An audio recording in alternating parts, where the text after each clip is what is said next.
하나님 감사합니다. 구원해 주시고 우리에게 말씀과 교제를 허락해 주심에 감사드립니다. 내일은 추석입니다. 추석으로 인해서 많은 사람들이 이동하고 있습니다.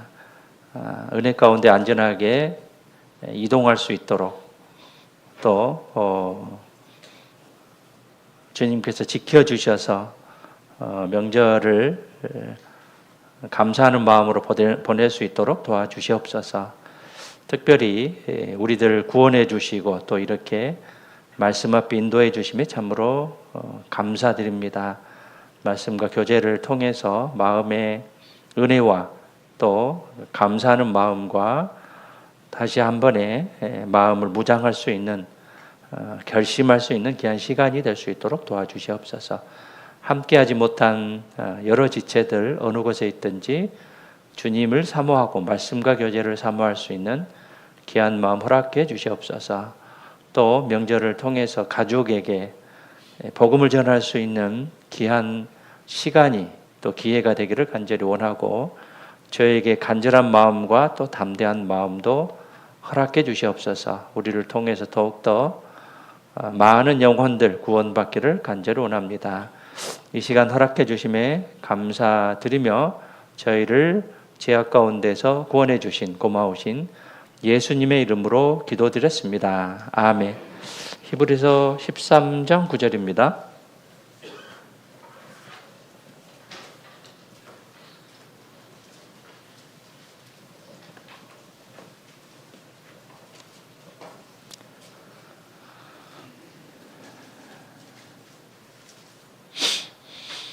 네, 히브리서 13장 9절 함께 읽겠습니다.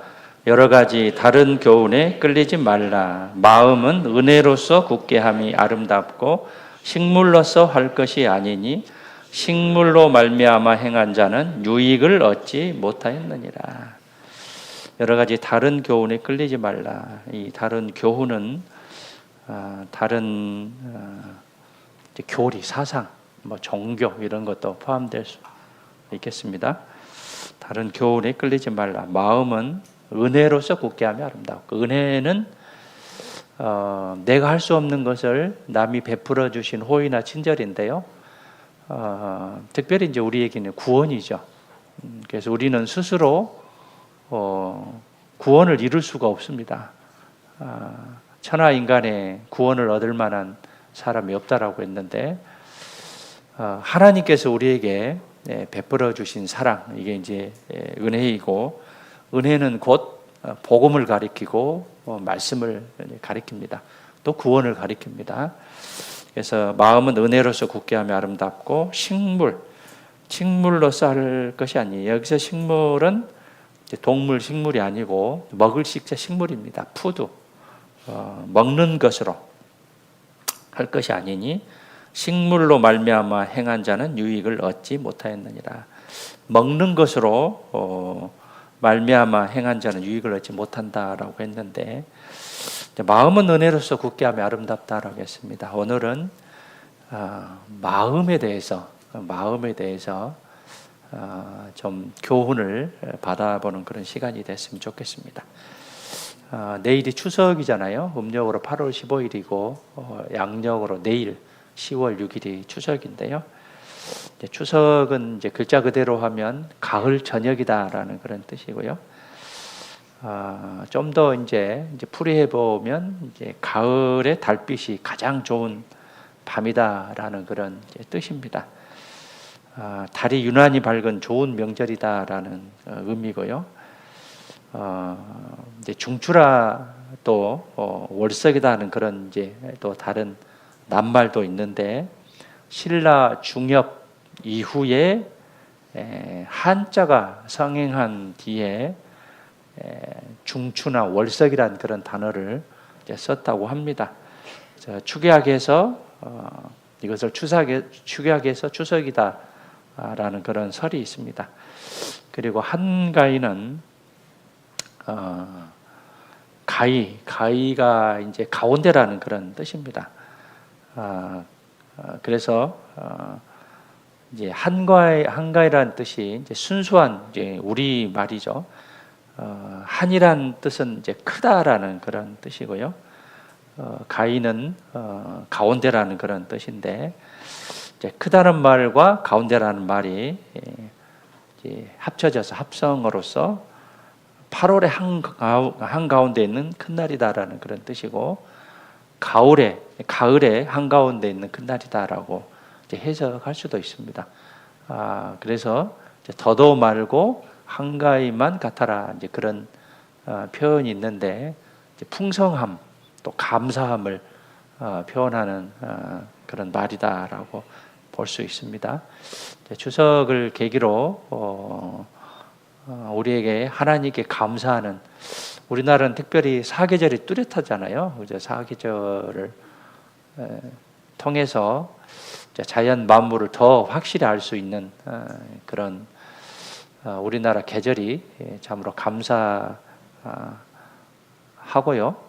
또 추석을 통해서 또 하나님께 감사하는 마음, 또 추수에 대한 그런 감사하는 마음, 또 우리에게 또 모일 수 있는 그런 기회를 주심에 감사하는 그런 마음을 가지고 명절을 맞이했으면 좋겠고요. 또 명절을 계기로 전도할 수 있는 기회와 시간이 됐으면 좋겠습니다.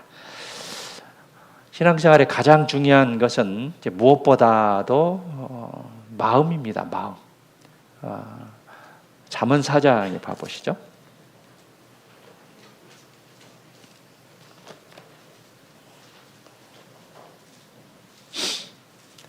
잠언 4장 25절에 보시면,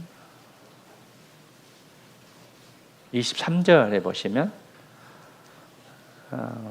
3절에 함께 읽겠습니다. 무릇 지킬 만한 것보다 더욱 내 마음을 지키라. 생명의 근원이 이에서 남이니라. 네 마음을 지키라. 마음이 영어로 하트잖아요. 우리가 마음을 잘 지켜야겠고요. 생명의 근원이 마음에서 난다라고 했습니다. 신앙생활의 가장 중요한 부분이 마음입니다. 마음. 그래서 더욱 내 마음을 지키라. 우리 마음을 잘 지켜야겠습니다.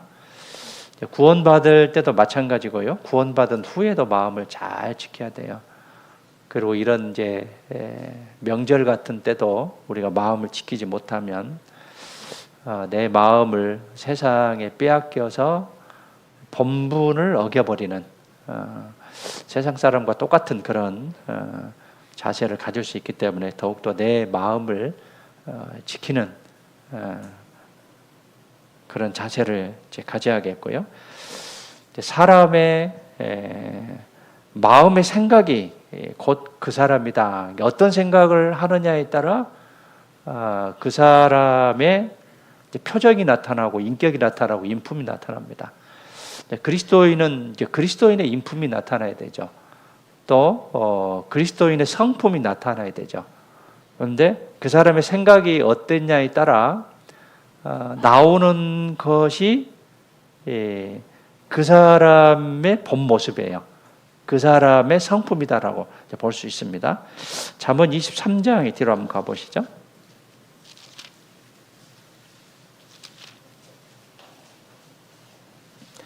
7절에 보시면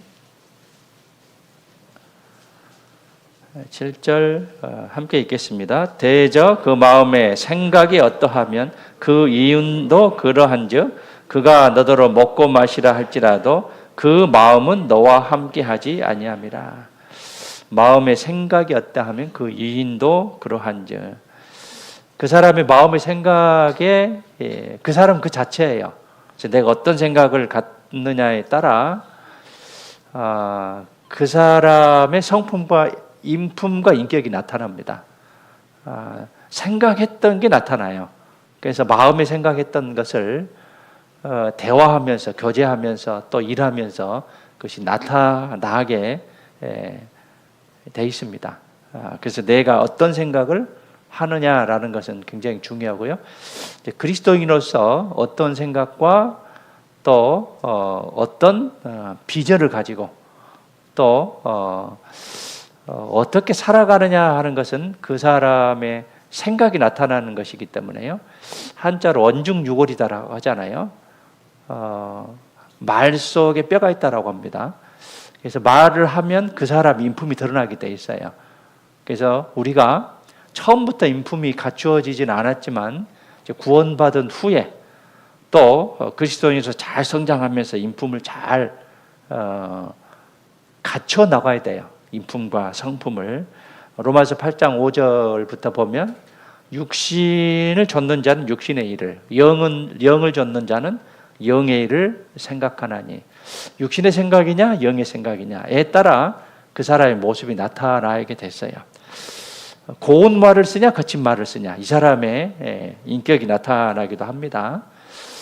그래서 그 마음의 생각이 곧 그 사람이기 때문에 내 생각이 마음속에 어떤 것을 가지고 있느냐라는 것은 굉장히 중요하다고 볼 수 있고요.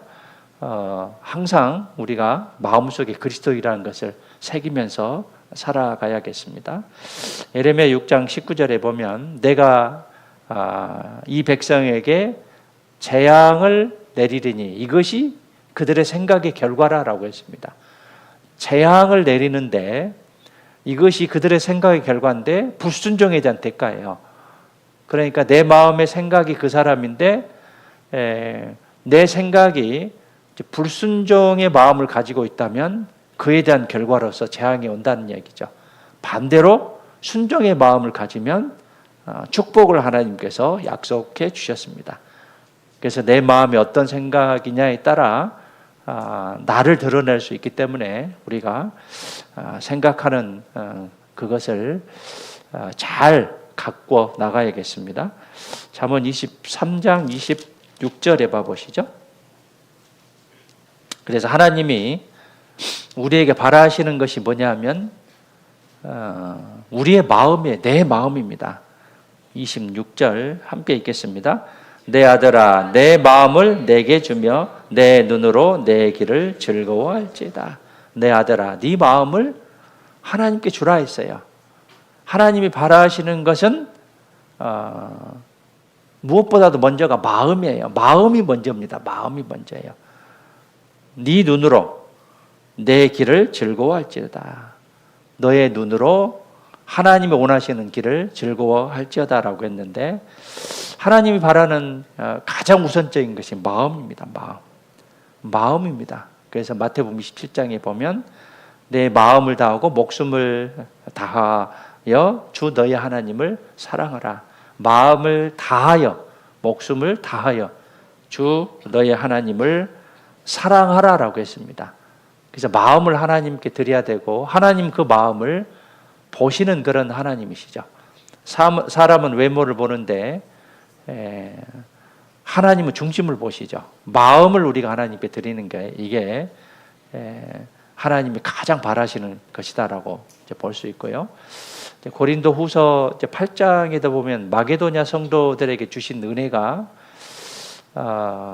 지난 수요일에 이제 우리가 들었던 연보 아시잖아요. 연보. 이제 이스라엘 예루살렘 교회가 흉년이 들었는데 이제 돕자는 그런 이제 차원에서 연보를 했는데 힘에 지나도록 했습니다. 그런데 이 마게도냐 성도들이 먼저 자신을 드렸습니다. 자신을 드리기 위해서는 마음을 먼저 드리는 것이죠. 마음을 드리지 않으면 행동이 나오지 않아요. 마음을 드렸기 때문에 오늘 또 말씀 들으러 이게 온 것이고 마음을 드리지 않으면 지금 이제 딴 곳에 가 있을 수도 있어요. 그래서 고린도후서 8장 12절에 보면 할 마음이 있으면 있는 대로 받으실 터요 없는 것을 받지 아니하시라. 할 마음이 있느냐 없느냐 이것이 중요한 것이죠. 그래서 하나님이 가장 원하는 것은 마음입니다. 마음. 그래서 마음을 하나님께 드리느냐 드리지 않느냐에 따라 내 행동의 결과는 정반대로 나올 것입니다. 그런데 우리가 신앙생활을 하는데 열심히 해요. 다른 사람이 보면 야, 저 사람 믿음이 대단하다. 신앙생활 잘한다. 라고 그렇게 이야기는 할 수 있지만 행동만 그렇게 할 수도 있어요. 즉 마음이 빠져버리면 이 행동이 나갔는데 마음이 빠져버리면 헛된 경배다라고, 헛된 재물이다라고 말씀하셨어요. 이사야 1장에 봐보시죠. 형식적인 것은 의미가 없습니다. 1장 11절에 보시면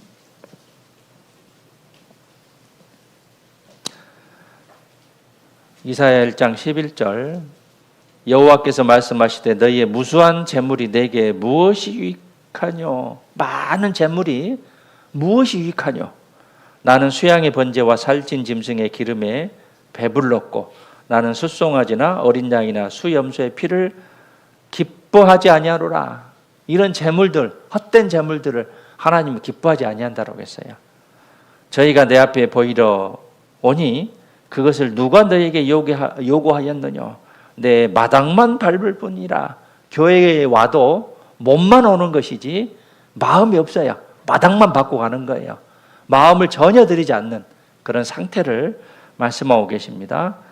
그래서 13절에 헛된 재물을 다시 가져오지 말라. 이거 헛된 재물이다라고 했어요. 마음이 빠져버리면, 마음이 들여지지 않으면 헛된 재물, 헛된 경배다라고 했어요. 다시 가져오지 말라. 분향은 나의 가증이 여기는 바요. 월삭과 안식일도 대회로 모이는 것도 그러하니 성회와 아울러 악을 행하는 것을 내가 견디지 못하겠노라. 성회는 이제 거룩한 모임인데 교회를 이제 가리킵니다. 성회와 아울러 악을 행하는 것을 내가 견디지 못하겠노라. 내 마음이 너희의 월삭과 정한 절기를 싫어하나니 그것이 내게 나에게 무거운 짐이라. 내가 지기에 곤비하였느니라. 너희가 손을 펼 때 내가 눈을 가리우고 너희가 많이 기도할지라도 내가 듣지 아니하리니 이는 너희의 손에 피가 가득합니다. 죄가 가득한 거예요. 하나님 받아들이지 않는다 그 말이에요. 형식적인 그런 경배, 형식적인 재물들, 이것은 하나님이 받아들이지 않는다라고 말씀하고 계셔요. 마음이 빠져버리면 헛된 경배입니다. 헛된 재물이에요. 이 시간도 형식적으로 왔다고 한다면 하나님에게 아무 의미 없는 소리입니다. 그래서 이 시간에 어떻게 하면 내가 조금이라도 교훈을 받을 것인가 라는 그런 마음으로 말씀을 들었는 것이 합당한 그런 마음이다라고 볼 수 있어요. 솔로몬 이제 성전이 세워지고 이스라엘 백성들은 그곳에서 예배와 제사를 지냈습니다. 지금 여기 이사야 시대도 그렇게 했습니다. 그러나 이스라엘 백성들이 하나님께 제사를 드릴 때 마음이 빠져버리면 헛된 재물이다, 헛된 재물이다라고, 헛된 경배다라고 말씀하셨습니다. 그래서 마음을 하나님께 드리느냐 드리지 않느냐, 마음을 드리지 않는 그런 예배, 경배, 재물 이런 것들은 아무 소용이 없다라고 말씀하고 계십니다. 말라기 1장에 봐보시죠. 구약 마지막 말라기 1장.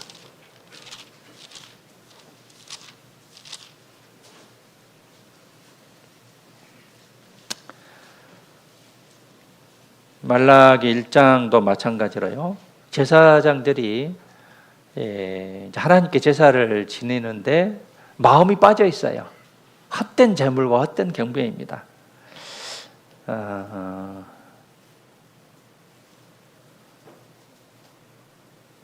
6절에 보시겠습니다. 6절. 내 이름을 멸시하는 제사장들아, 나 만군의 여호와가 너희에게 이르기를 아들은 그 아비를, 종은 그 주인을 공경하나니. 사람과의 관계죠. 내가 아비일진데 나를 공경함이 어디 있느냐. 이스라엘 백성들에게 하신 말씀이에요. 내가 주인일진데 나를 두려워함이 어디 있느냐 하나 너희는 이르기를 우리가 어떻게 주의 이름을 멸시하였나이까 하였다. 멸시하면서도 멸시 안 했다라고요. 왜냐하면 마음이 빠졌기 때문에 그런 거예요.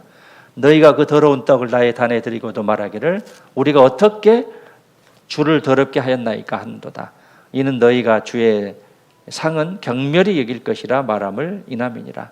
만군의 여호와가 이르노라. 너희가 눈먼 희생으로 드리는 것이 어찌 악하지 아니하며 저는 것 병든 것으로 드리는 것이 어찌 악하지 아니하냐. 이제 그것을 너희 총독에게 드려보라. 그가 너를 기뻐하겠느냐, 너를 간합하겠느냐, 받아들이겠느냐 하는 거예요.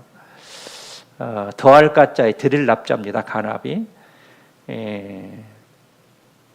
이 더러운 떡, 그 다음에 눈먼 희생들, 저는 것들, 병든 것들, 이런 것으로 제사를 지내면 총독이라도 기뻐하겠느냐고 말이에요.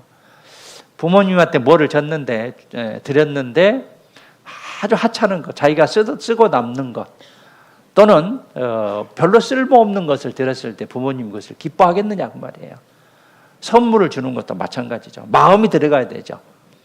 그래야 받아들이는 사람이 감사하듯이.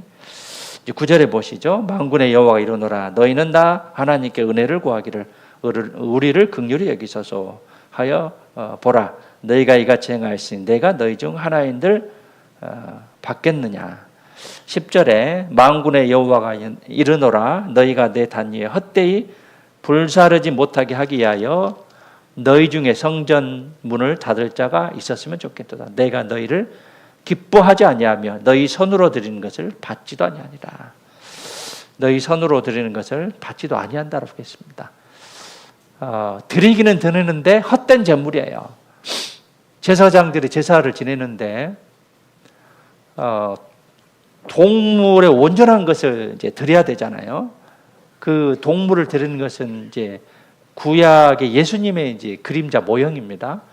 그런데 이왕에 죽을 것, 다리가 저는 것, 눈먼 것, 병든 것, 이런 것을 이제 하나님께 드리는 거예요.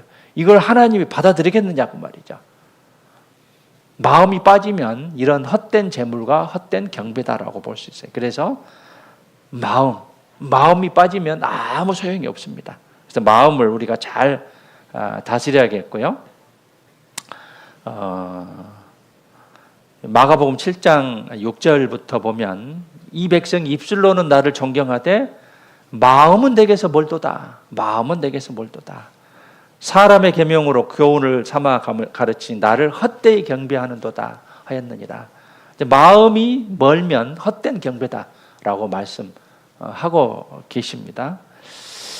그래서 마음이 빠지면 헛된 경배, 헛된 제물이다라고 볼 수 있기 때문에 우리가 마음을 잘 다스릴 줄 알아야 됩니다.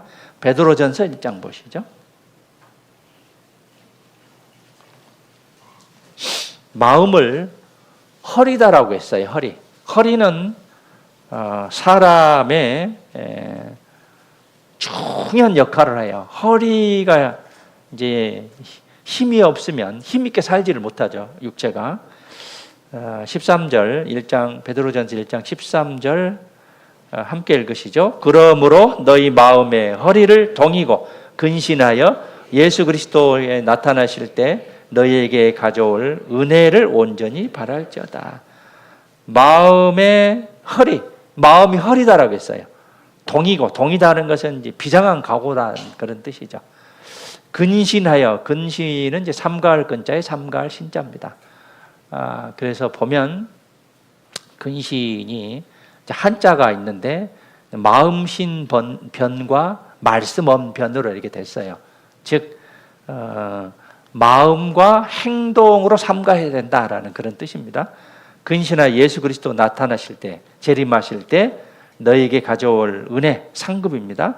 은혜를 온전히 바랄지어다. 너희 마음의 허리를 동이고 마음의 마음을 허리다라고 말씀하셨어요. 허리를 다치면 힘을 쓰지를 못하죠. 이렇듯이 마음이 무너지면 신앙생활을 힘있게 살지 못해요. 마음을 잘 붙잡아야 돼요. 마음을 잘 붙잡아야 됩니다. 중국의 형벌 중에 이런 형벌이 있대요.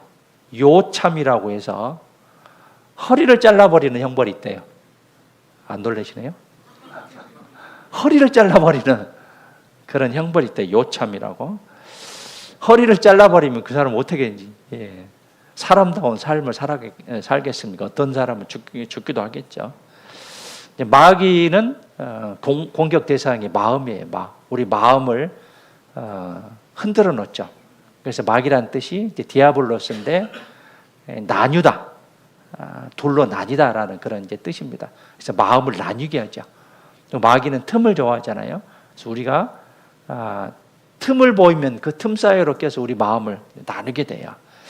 그래서 마음을 항상 무장하고 동이는데 이게 이제 비장한 각오를 뜻합니다. 마음을 무장하라는 그런 뜻이고,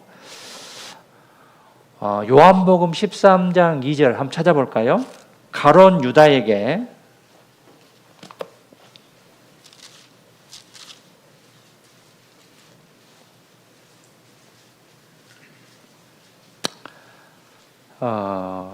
예수를 팔려는 생각을 넣었는데 어디에 넣냐면 마음에 넣었어요. 마음에. 13장 2절 함께 읽으시죠. 마귀가 벌써 시몬의 아들 가롯 유다의 마음에 예수를 팔려는 생각을 넣었다. 마음에 예수를 팔려는 생각을 넣은 거예요. 마음. 그래서 마음을 잘 붙잡지 않으면 구원받은 우리가 하나님 예수님을 배반할 수가 있어요. 배신할 수가 있어요. 그에 응당한 그런 대가는 반드시 있을 겁니다. 당분간이 됐든 내 삶이 닿을 때까지 하나님을 배신하고 배반할 수도 있습니다. 그러면 그에 대한 응분의 대가가 있겠죠. 그에 대한 징계가 반드시 있을 거예요. 로마서 12장 2절에는 이런 말씀이 있는데 너희는 이 세대를 본받지 말고 오직 마음을 새롭게 함으로 변화를 받아. 마음을 새롭게 해야 변화를 받을 수 있는 거예요. 그래서 자꾸 새롭게 좋은 방향으로 새롭게 이렇게 해야 우리가 마음을 잘 지킬 수 있습니다. 그래서 마음은 육체에 비유하자면 허리에 해당하기 때문에 마음을 잘 지켜야 우리가 신앙생활을 잘 할 수가 있습니다. 그리고 우리가 마음을 스스로 잘 통제할 줄 알아야 돼요. 통제하지 않으면 내 육신의 것이 나오게 돼 있어요. 그래서 계속 통제하는 그런 연습을 해야 돼요. 절제, 셀프 컨트롤이죠. 스스로 조절하고 절제하는 그런 마음을 갖지 않으면 내가 무너져요.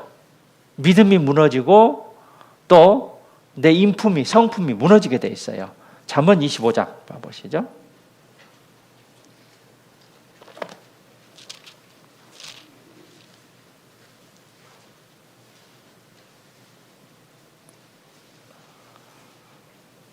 (28절에)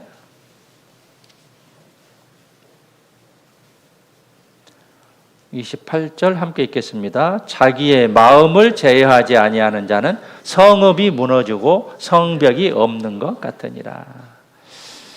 마음을 다스리지 않는 자는 성읍이 무너지고 성벽이 없는 것에 이제 비유했습니다. 성읍이 무너지고 성벽이 없으면 적에게 쉽게 공격을 당하게 되죠. 빼앗길 수밖에 없습니다. 그래서 예전에 보면 성벽을 많이 쌓잖아요.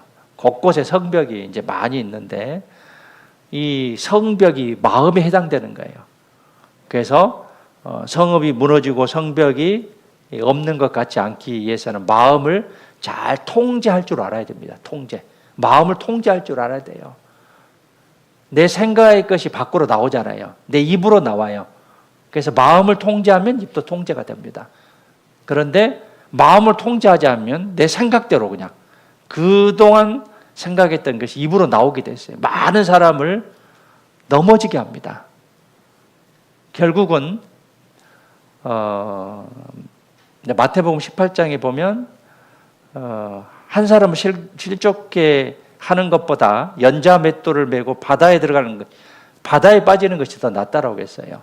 그래서 내 마음을 통제하지 않으면, 절제하지 않으면 내 속에 있는 안 좋은 것들이 밖으로 나오게 되고 내가 무너져 버립니다. 그래서 계속적으로 내 마음을 통제하는 그런 자세를 가져야겠고요. 솔로몬은 하나님께서 많은 그런 축복을 해주셨죠. 특별히 이제 지혜를 주셔서 솔로몬 전과 후에 솔로몬과 같은 그런 지혜를 가진 사람이 없습니다. 지혜로운 마음을 받았습니다. 이제 그럼에도 불구하고 솔로몬은 종국에 가서는 결국에 가서는 자기 마음을 통제하지 못했어요. 다스리지 못했습니다. 결국은 마음이 떠나버린 거죠. 마음이 떠나버렸어요. 열왕기상 3장에 봐보시죠.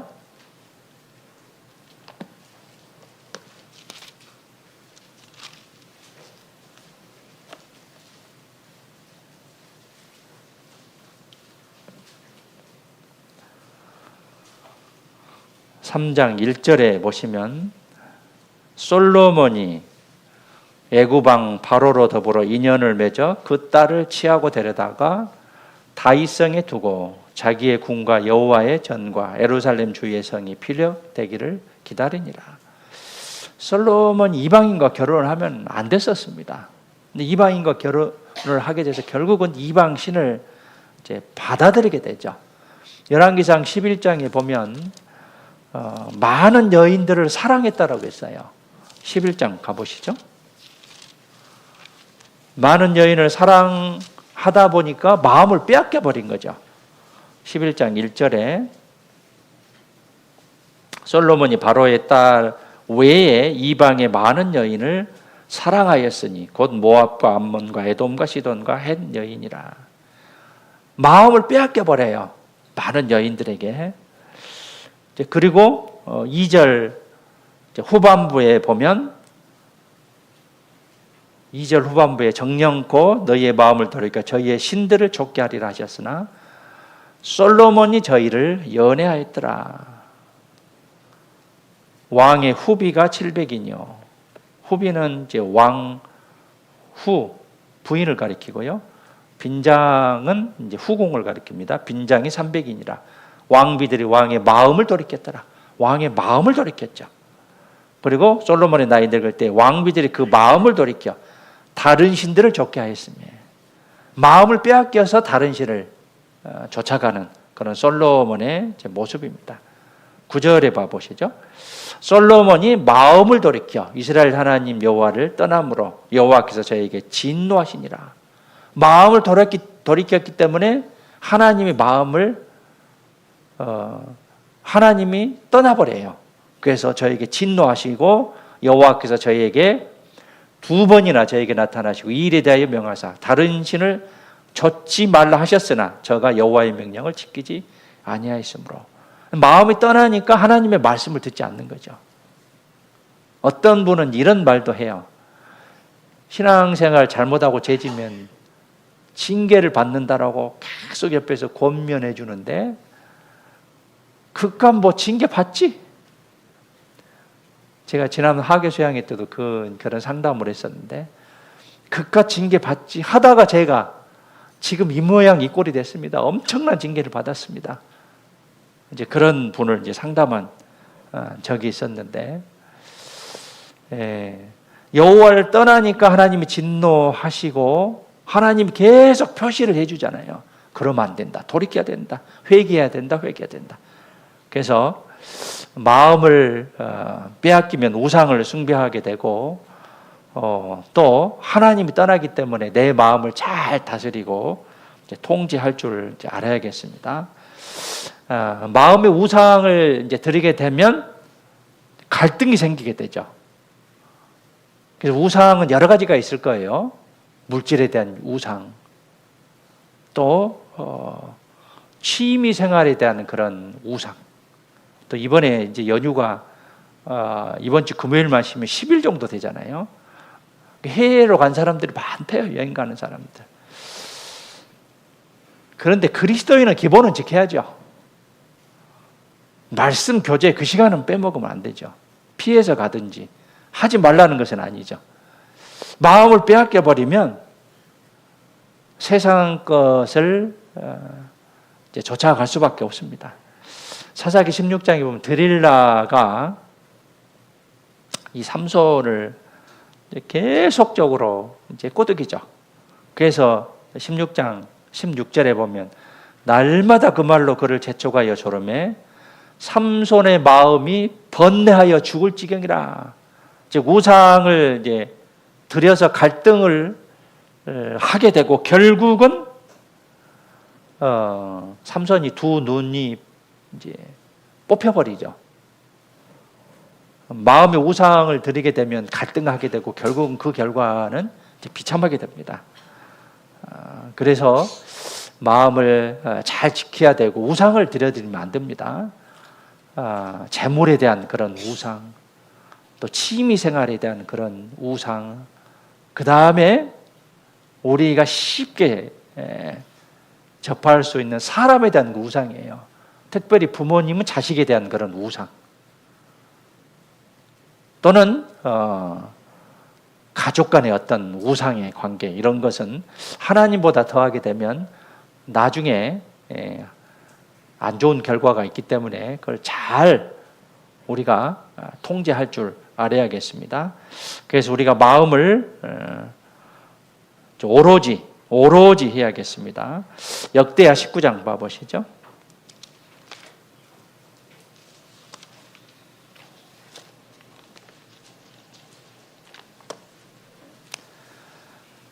구약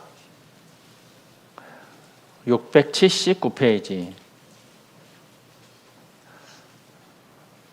679페이지 역대하 19장입니다.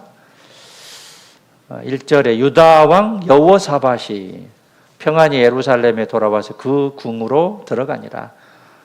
하나니의 아들 선견자 예후가 나가서 여호사밧 왕을 맞아 가로되 왕이 악한 자를 돕고 여호와를 미워하는 자를 살아가는 것이 가하니까 그러므로 여호와께서 진노하심이 왕에게 임하리이다. 그러나 왕에게 선한 일도 있으니 왕이 아세라 목상들을 이 땅에서 없이 하고, 함께 읽으시죠. 마음을 오로지 하여 하나님을 찾음이니이다 하였더라. 마음을 오로지 해야 돼요. 오로지. 내가 오로지 목표로 삼을까? 오로지 내 마음속에 중심으로 해야 될까? 이것을 우리가 잘 선정을 해야 됩니다. 마음을 오로지 해야 돼요. 오로지. 마음을 오로지 정해야 돼요. 주님, 예수님, 하나님에 대해서 우리는 오로지 마음의 결심을 해야 됩니다. 이사야 26장 3절에 보면 주께서 심지가 견고한 자를 평강의 평강으로 지키신다. 심지가 깊어야 돼요. 흔들리지 않는 그런 신앙이 돼야 됩니다. 뿌리가 깊은 나무는 아무리 심한 태풍이 분다 하더라도 우리 믿음은 흔들리지 않죠. 심지가 견고한 그런 믿음을 가져야 되고요. 마음은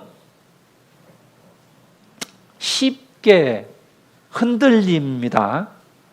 그렇기 때문에 계속적으로 우리가 이 마음을 흔들어서 깨우쳐야 돼요. 누가복음 21장 34절에 보면 너희는 스스로 조심하라. 그렇지 않으면 방탕함과 술 취함과 생활의 염려로 마음이 둔하여진다 그랬어요. 방탕함, 술 취함, 특별히 생활의 염려로 마음이 둔하여진다 그랬습니다. 그래서 이런 것들로 인해서 마음이 흔들려져서는 안 된다는 이야기예요. 레위기 7장에 봐보시죠. 출애굽기 다음에 레위기 7장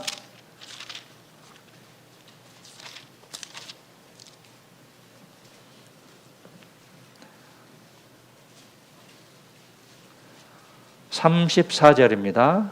구약 155페이지.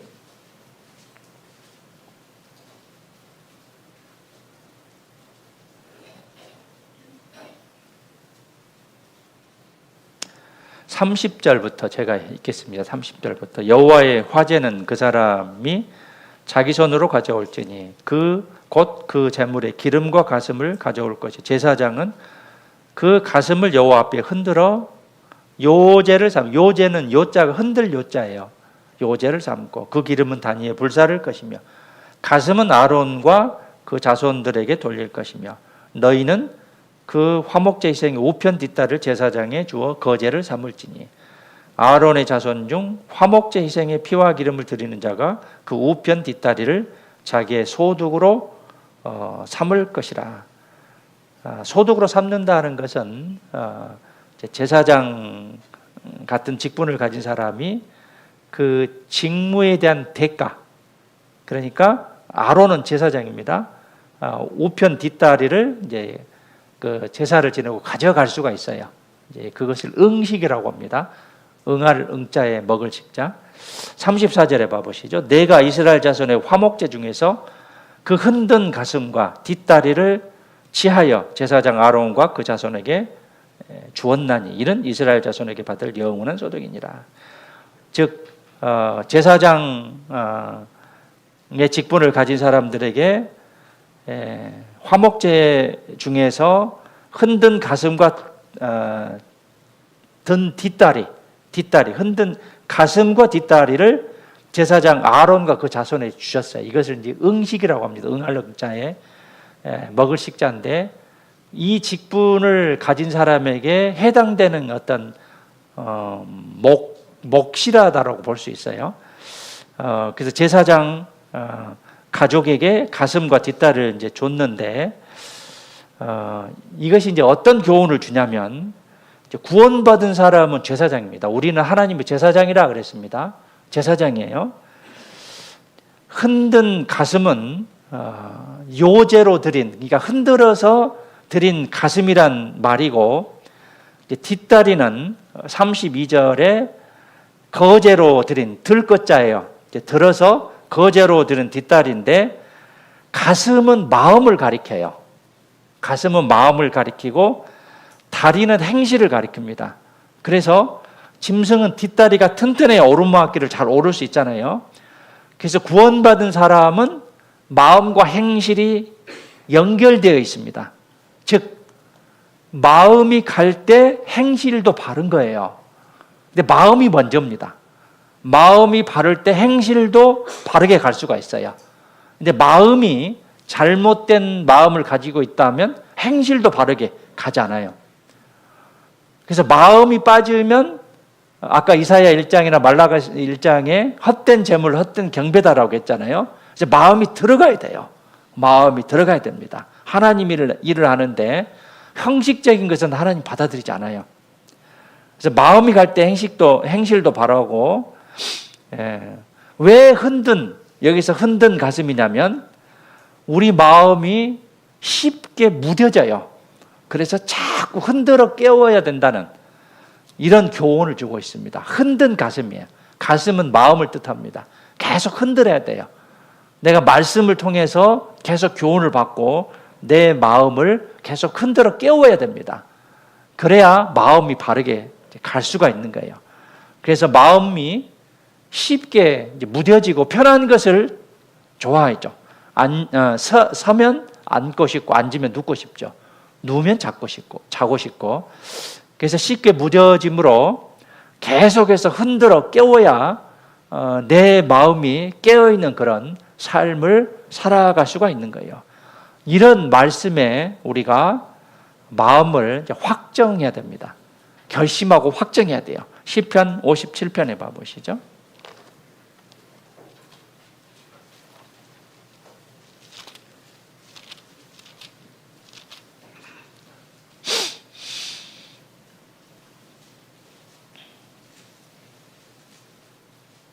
(57편) 7절 8절입니다. 함께 읽겠습니다. 하나님이여 내 마음이 확정되었고 내 마음이 확정되었사오니 내가 노래하고 내가 찬송하리이다. 내 영광아 깰지어다. 비파야 수구마 깰지어다. 내가 새벽을 깨우리로다. 마음을 확실히 정해야 돼요. 마음을 하나님께 드리는 이 마음을 확실히 정해야 됩니다.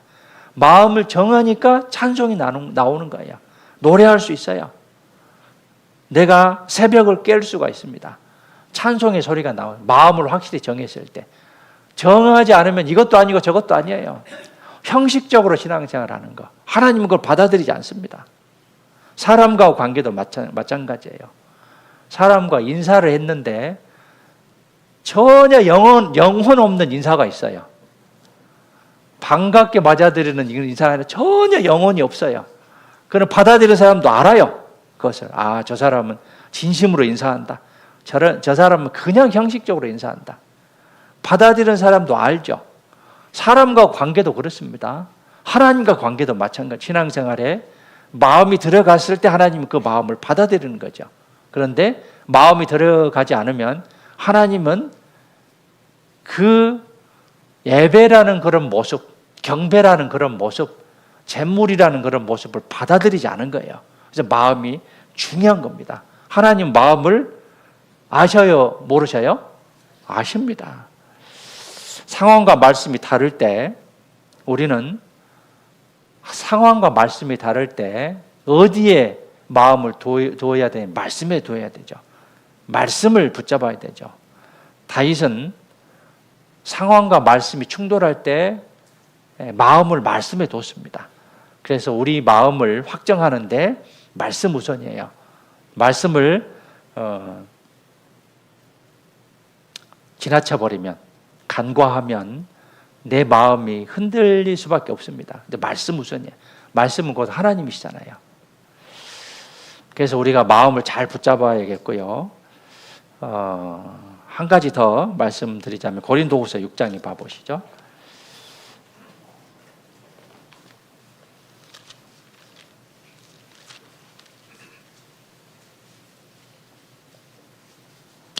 우리는 마음이 쉽게 무너질 수 있기 때문에 계속 흔들어 깨워야 되고, 기준은 말씀의 기준입니다.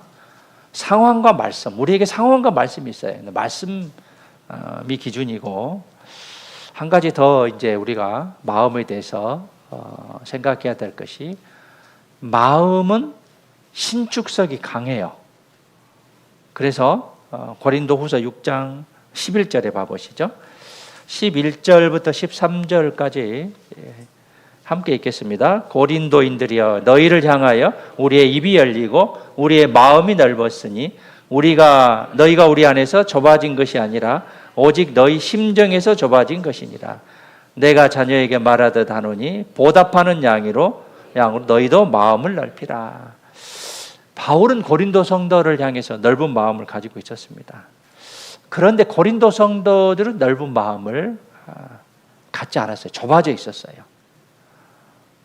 이유는 이제 거짓 일꾼들 때문에 마음이 좁아진 것입니다. 그래서 바울은 고린도 성도들에게 너희도 마음을 넓히라라고 말씀하신 거예요. 근데 신앙에 내가 나 자신만 보면 마음이 좁아져요. 나를 구원해 주시는 하나님을 생각하면 마음이 넓어져요. 하나님을 생각하고 구원에 대한 감사와 보답의 마음이 있으면 넓어져요. 마음은 신축성이 강합니다. 좁아질 수도 있고 넓어질 수도 있어요. 얕을 수도 있고 깊을 수도 있어요. 그런데 너희도 마음을 넓혀라라고 했죠. 우리의 마음이 하나님을 향해서 넓혀져야 돼요. 깊어져야 돼요. 마음이 넓은 사람은 교회를 향해서 마음이 넓어져요. 그리고 성도들 간의 마음이 넓어져요. 또 앞에서 일하는 사람을 대해서 마음이 넓어져요. 동역자들을 향해서 마음이 넓어집니다.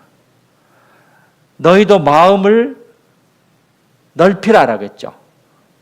13절에 봐보시면 내가 자녀에게 말하듯 하노니 보답하는 양으로 너희도 마음을 넓히라. 자녀에게 말하듯 마음을 넓히라라고 했어요. 12절에 보시면 너희가 우리 안에서 좁아진 것이 아니라 오직 너희 심정이 좁아진 것이라.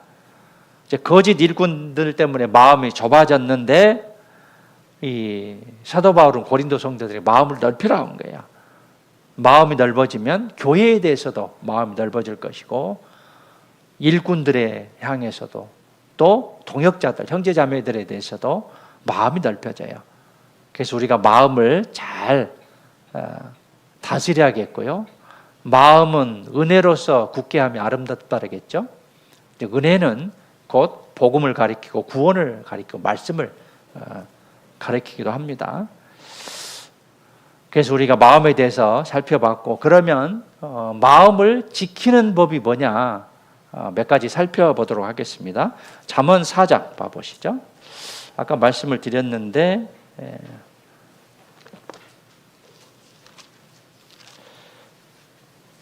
아까 찾아봤는데요. 잠언 4장 23절에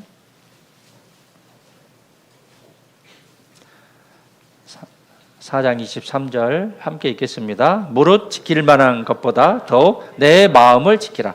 생명의 근원이 이에서 남이니라. 마음을 지키는 첫 번째는 뭐냐면 마음을 하나님께 드리는 거예요.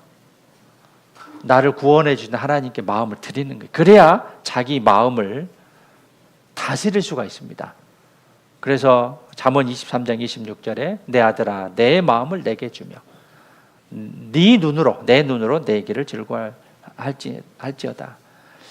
인생의 목적과 관심이 어디에 있는가? 우리가 바라봐야 할 대상이 주님이어야 되는데 주님께 마음을 드렸을 때 우리는 마음을 지킬 수가 있어요. 내 모든 것은 주님이다. 주인이신 주님이시죠. 사랑하는 사람과 길을 걷는데 눈을 딴 곳으로 돌리면 이 마음에 흑심이 들어간 거잖아요. 딴 사람에게 돌리지 않는 것은 그만큼 함께 걷는 사람을 사랑한다는 그런 의미입니다. 우리가 하나님께 마음을 드리는 것, 이것이 마음을 지키는 첫 번째 방법입니다. 그래서 베드로전서 3장 15절에 보면 너희 마음에 그리스도를 주로, 주인 주자입니다. 주로 삼아 거룩하게 하고 너희에게 있는 소망에 관한 이유를 묻는 자에게는 대답할 것을 항상 예비하되 원유와 두려움으로 하고. 마음을 하나님께 드리는 거 첫 번째고, 두 번째는 뭐냐면 말씀에 귀를 기울이고 듣고 읽는 것, 이것이 마음을 지키는 두 번째 방법입니다. 시편 119편 봐보시죠.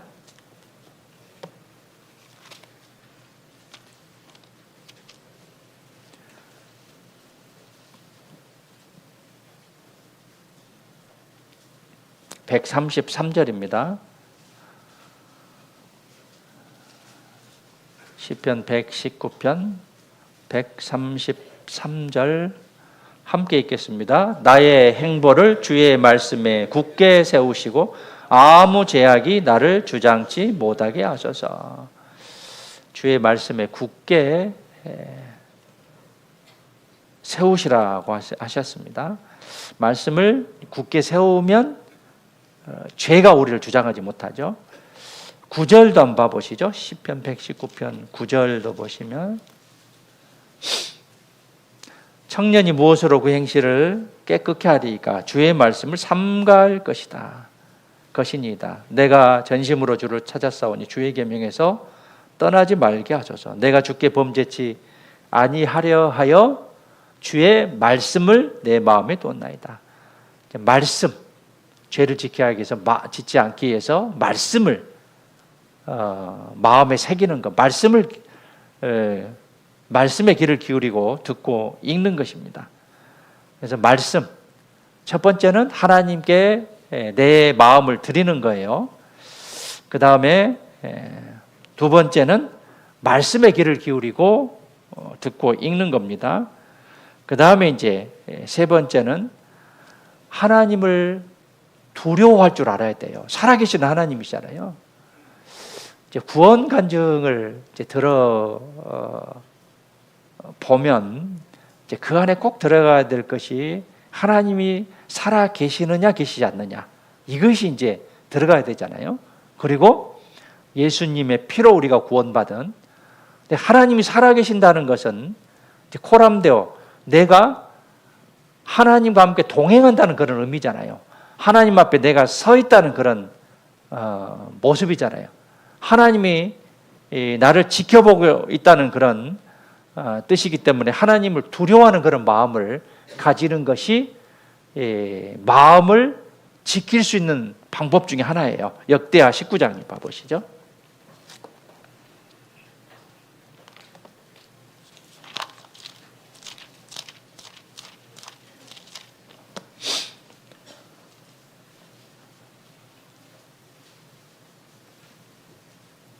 역대하 19장 7절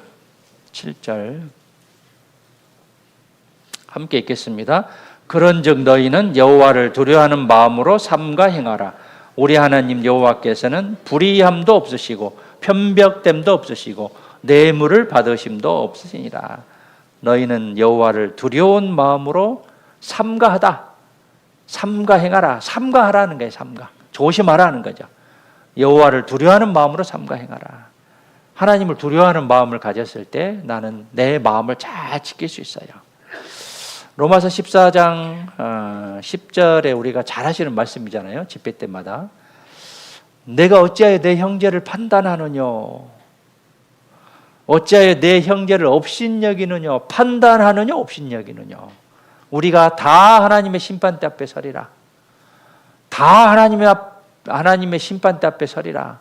우리가 직고하고 자백한다라고 했죠. 하나님 앞에 섰을 때 판단하고 업신여기는 것. 우리가 하나님을 두려워하는 마음을 가지고 있다면 이제 그런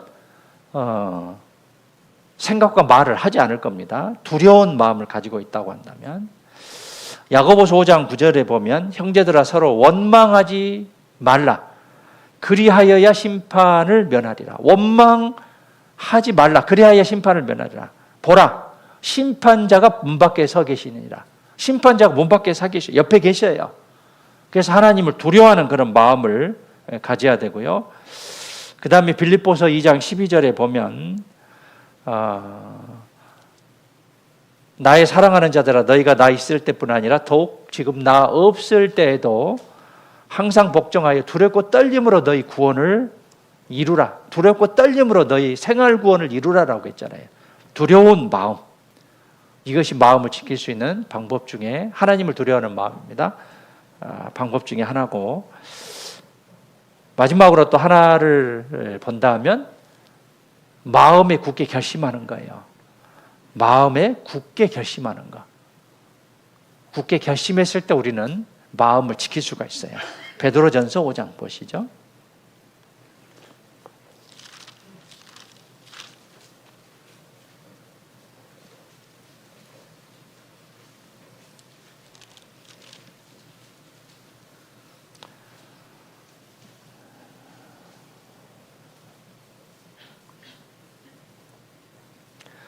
오장 8절입니다. 8절. 근신하라 깨어라 너희 대적 마귀가 우는 사자같이 두루다니며 삼킬 자를 찾나니. 우리를 계속 넘어뜨리려고 마귀가 우는 사자같이 우리를 찾아다닙니다. 9절에 너희는 믿음을 굳게 하여 저를 대적하라. 이는 세상에 있는 너희 형제들도 동일한 고난을 당하는 줄 알미니라. 믿음을 굳게 하여 저를 대적하라. 우는 사자같이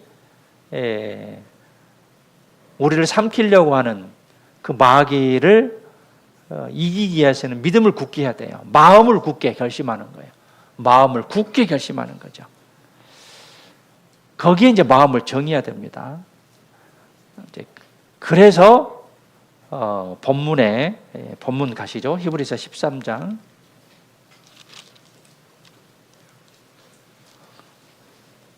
13장 9절입니다. 9절 함께 읽겠습니다. 여러 가지 다른 교훈에 끌리지 말라. 마음은 은혜로서 굳게함이 아름답고 식물로서 할 것이 아니니 식물로 말미암아 행한 자는 유익을 얻지 못하였느니라. 은혜로서 굳게함이 아름답다라고 했습니다. 마음을 굳게 결심했을 때 우리는 내 마음을 잘 지킬 수 있어요. 결심, 정하는 것. 이것에 우리가 마음을 두어야겠고요. 여호수아 1장에 보면 여호수아가 이스라엘 백성들에게 이런 말씀을 반복하죠. 강하게 하라. 마음을 강하게 하라. 담대히 하라. 이게 계속 반복돼요. 오직 너는 마음을 강하게 하고 극히 담대하여. 강하게 하라, 담대하라. 굳게 결심하는 것. 믿음을 마음에 굳게 결심하는 것. 이것이 믿음을 지킬 수 있는, 또 마음을 지킬 수 있는 그런 비결 중에 하나다라고 오늘 이제 교훈을 얻어봤습니다. 그래서 마음은 은혜로서 굳게 함이 아름답고 잠언 4장에 우리가 마음을 잘 지켜야 된다라고 이제 말씀하셨는데 말씀을 더욱 내 마음을 지키라. 생명의 근원이 이에서 남이니라. 마음을 지키게 해서 우리가 하나님께 마음을 드려야겠고요. 그 다음에 하나님을 이제 두려워하는 그런 마음을 가져야겠고, 말씀에 귀를 기울이고 듣고 읽어야겠습니다. 그리고 이제 또 하나는 마음을 굳게 결심하는 것. 이것이 마음을 지키는 그런 방법이다라고 성경에서 말씀에서 교훈을 얻어봤습니다. 고린도전서 10장 보시죠.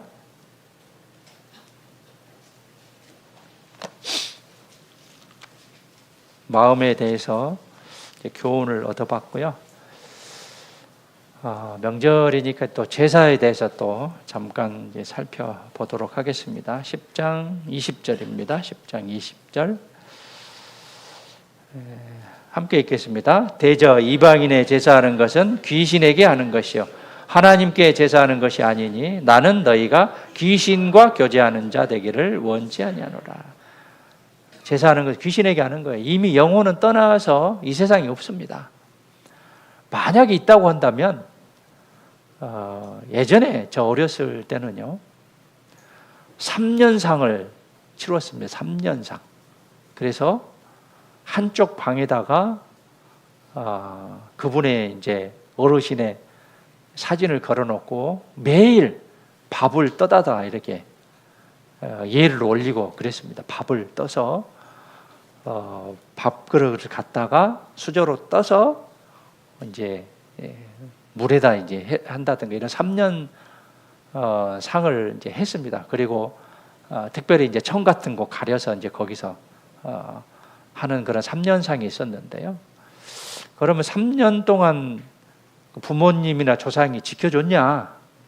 결국 그것은 아니잖아요. 사고도 나고 병도 생겼을 것이고 또 죽음도 맞이했을 것이고 죽은 영혼은 다시 돌아오지 못해요. 천국이든지 지옥이든지 둘 중에 하나 이제 갔을 것이고요. 그래서 제사하는 것은 귀신에게 하는 것이다. 그래서 그것이 점점 이제 발전해서 3일상 하다가 요즘은 이제 당일에 탈복을 하잖아요. 죽은 영혼은 결코 자손들을 도와주지 못해요. 만약에 도와준다면 이 세상에 못 사는 사람이 누가 있겠어요? 병든 사람이 누가 있겠어요? 가난한 사람이 누가 있겠어요? 다 가르쳐 주겠죠. 근데 그런 어떤 능력을 부여받은 사람은 이 세상에 아무도 없다는 것이죠. 그래서 이방인의 제사하는 것은 귀신에 하는 것이다 라고 말씀하셨고요. 시편 106편에 봐보시죠.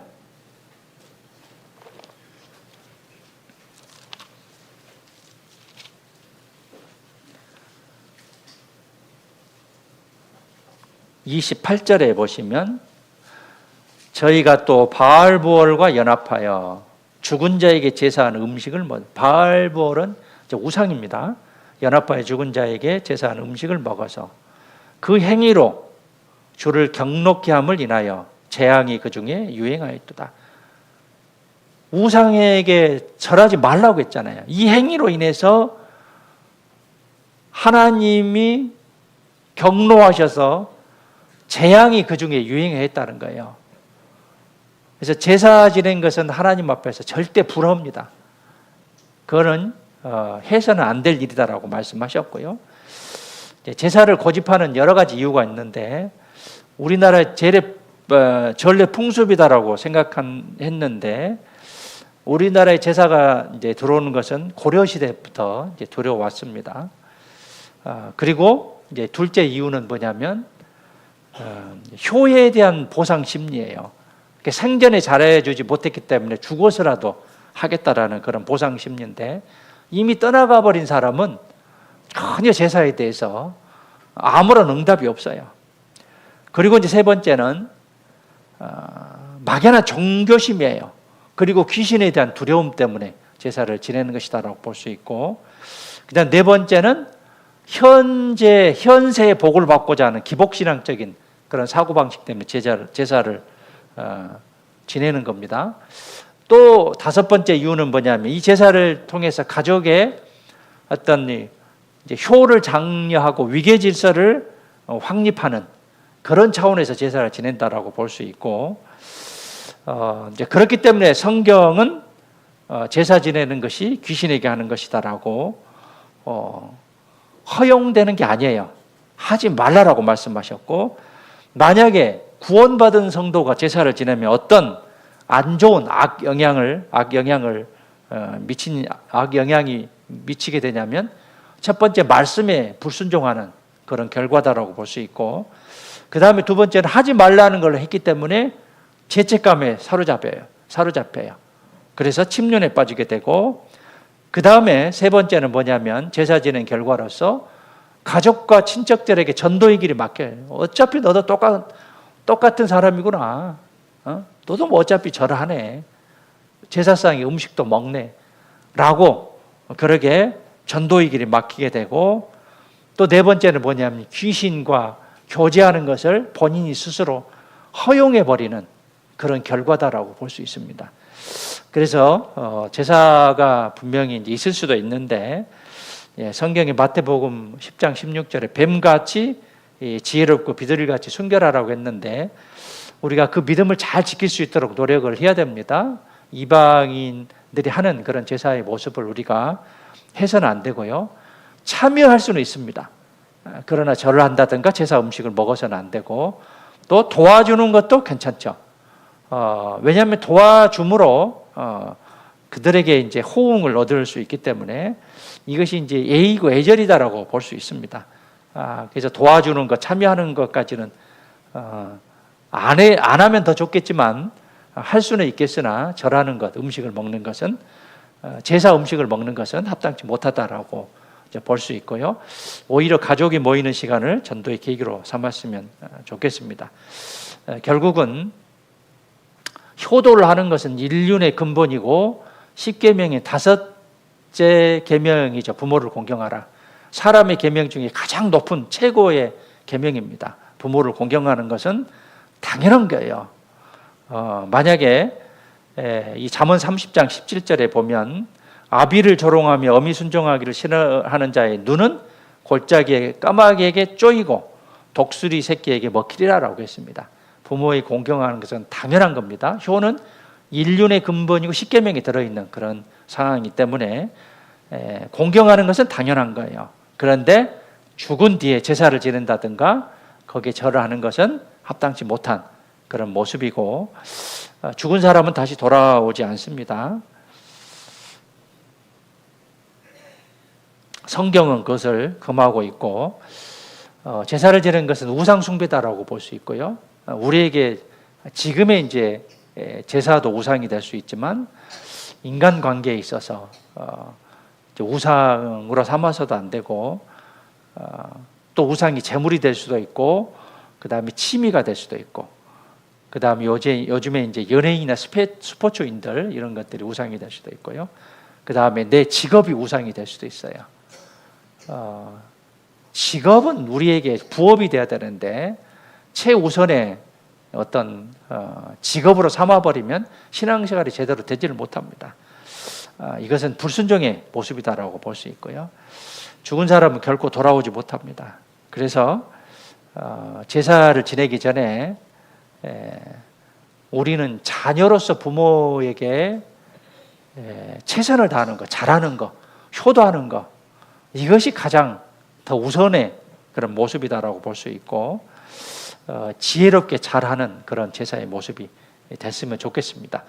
내일 추석인데요. 잘 지내시고, 성경 속에서 주어지는 말씀에 기준하여서 명절 잘 보내시는 그런 명절의 기간이 됐으면 좋겠습니다. 또 마음이 해이되지 않도록 마음을 잘 붙잡고요. 또 전도할 수 있는 그런 기회와 시간이 됐으면 좋겠습니다. 또 오가는 발길에도 하나님의 지켜주심이 있으면 좋겠습니다. 기도하겠습니다. 하나님 감사합니다. 구원해 주시고 하나님의 자녀로 삼아 주심에 감사드립니다.